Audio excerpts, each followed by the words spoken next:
Time passed in a haze for Cress, dreams and reality blurring together, but finally she awoke in a tent, her hair chopped beneath her ears. Finally. How do you feel? Better? How long was I... 2 days. You will have a camel to ride when you leave. We need to keep the wounds on your feet clean.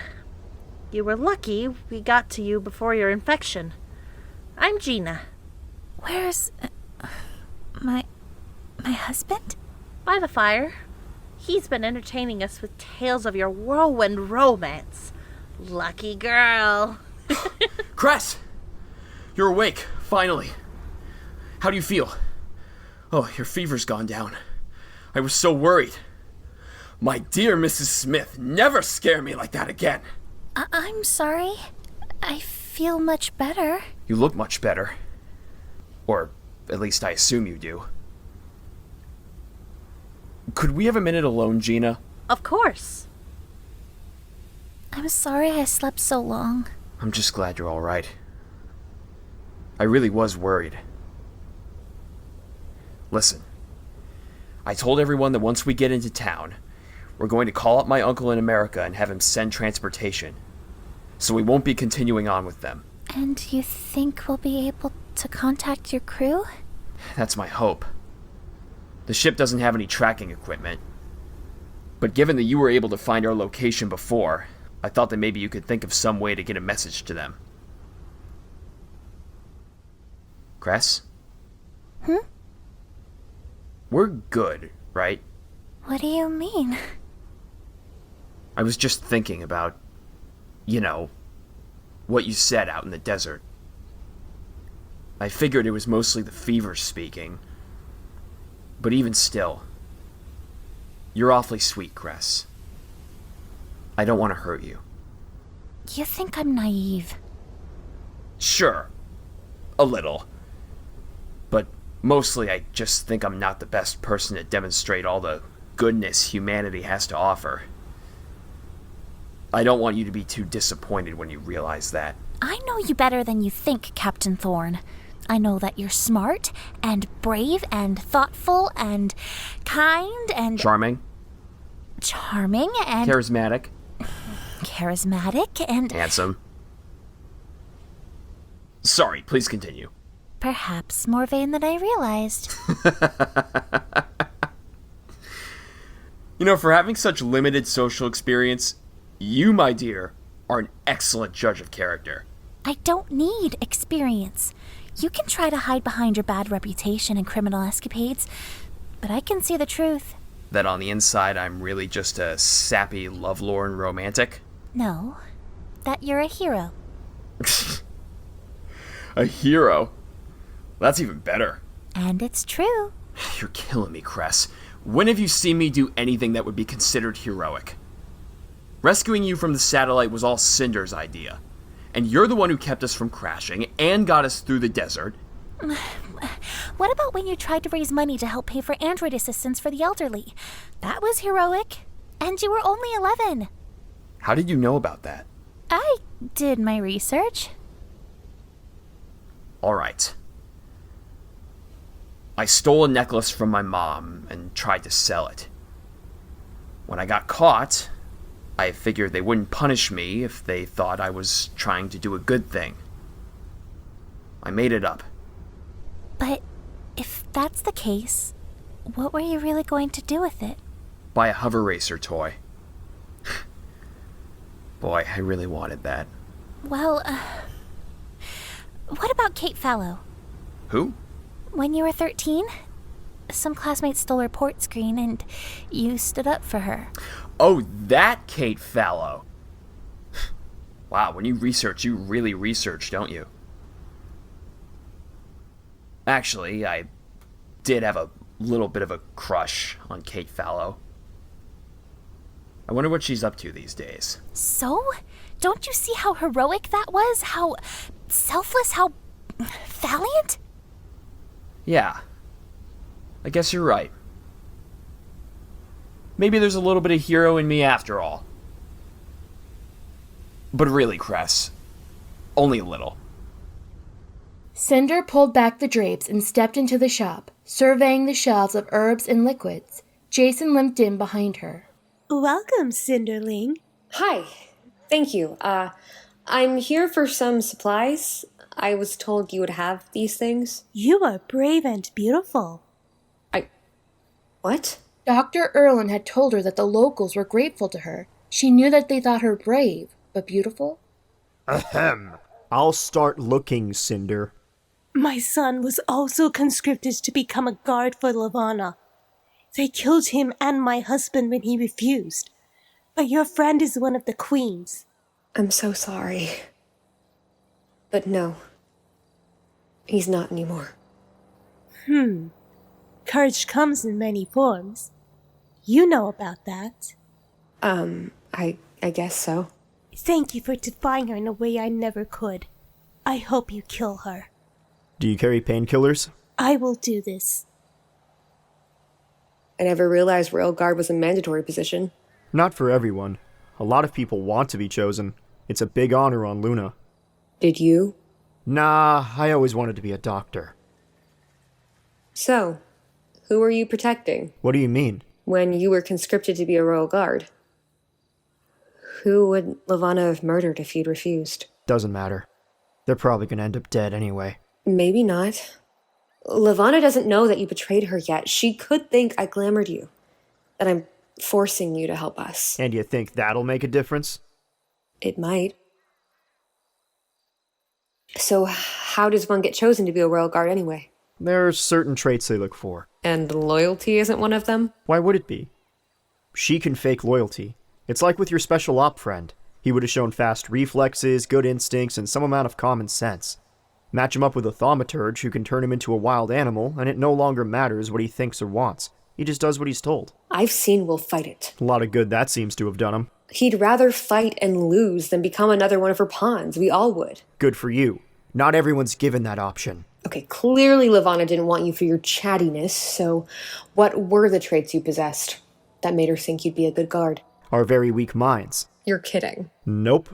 If I'd been good with my gift, I might have made thaumaturge, but the Queen wants her guards to be easily controlled. We're like puppets for her to shuffle around. After all, if we show the slightest resistance to being controlled, it could mean the difference between life and death for Her Majesty. But you were able to resist control on the ship. Because Thaumaturge Miro was preoccupied with your operative. Otherwise, I would have been the same brainless mannequin that I usually am. And you don't think they suspect that you're... A traitor? If that's what you are. I've gotten pretty good at keeping my thoughts empty when the Queen or a Thaumaturge is around. To them, I have about as much brains and willpower as a tree stump. Not exactly threatening. You're doing it right now, aren't you? Keeping your thoughts empty. It's habit. Just healthy self-preservation. Try something for me. Lie to me. What? Tell me a lie. It doesn't have to be a big one. Levana's not so bad, once you get to know her. Good. So I can still tell the difference. Now that you know all about me, I have a question for you. Go for it. My secrets are mostly public knowledge these days.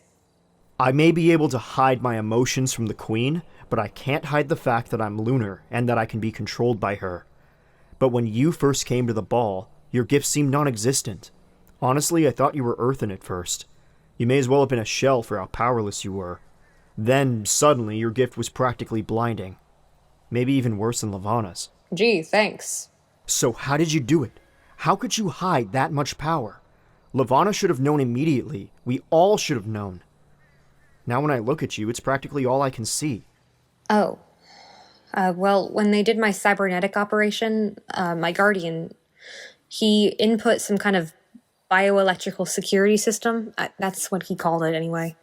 On Earthens, it prevents them from being controlled, and on Lunars, it prevents us from using our gift and protects us from lunar sickness. Dr. Erlin disabled it right before the ball. Wait, this device kept you from losing your mental stability? Even though you weren't using your gift for years? It kept me from using it in the first place, and it protected me from those side effects. Doesn't seem possible. An invention like that. It could change everything.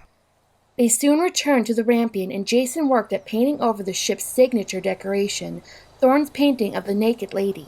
Cinder had hated the painting from the moment she laid eyes on it, but now it felt like she was erasing Thorne's memory. But word had gone through the media that this wanted ship had this specific marking, and that was unacceptable. So when do we start your flying lessons? Excuse me? Ship needs a pilot. It's time you learn to fly it yourself. But aren't you my new pilot? In case you haven't noticed, people tend to get killed around you. I don't think that's a trend that's bound to stop anytime soon. Fine. It's not like I'm busy trying to prevent a full-scale war or anything. Is that what we're doing? Here I thought we were painting a spaceship. Missling, your friend is awake. Wolf was sitting up when Cinder burst into the hotel room. His torso was still covered in bandages, his eyes dull and confused. Wolf, thank the stars. We were so worried. How do you feel? He is still under heavy painkillers. Try not to ask too many confusing questions. What happened? We were attacked by a thaumaturge. You were shot. We didn't know, but you're all right. He's all right, isn't he, Doctor? He is better than I would have expected.